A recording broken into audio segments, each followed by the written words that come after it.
Charan! So dumating na nga yung parcel galing sa Santa Ana, Bulacan. Check natin.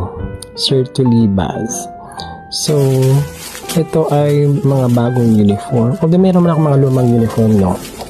Ayan. Susukatin natin.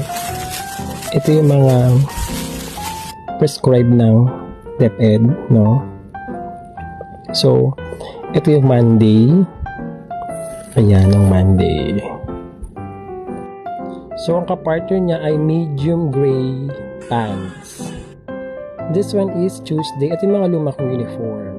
Ayan. So, palit tayo ngayon. Lahat yan extra small kasi gusto ko fit sa akin. So, evergreen fog naman ang pants ng Tuesday at saka Thursday, neutral gray. Pwede kang gumamit ng neutral gray at saka evergreen fog. Pag Tuesday, Holy Tuesday at saka Monday, Thursday. Wednesday, ito yung luma kong uniform. Psh! Yan. So, pag Wednesday naman, ay charcoal gray naman sa pants.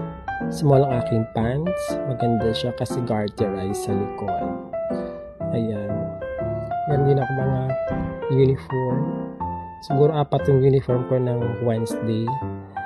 Ayan. Thank you so much. Visit lang kayo sa Real Fit Garments Factory at Santa Maria, Bulacan. Bye!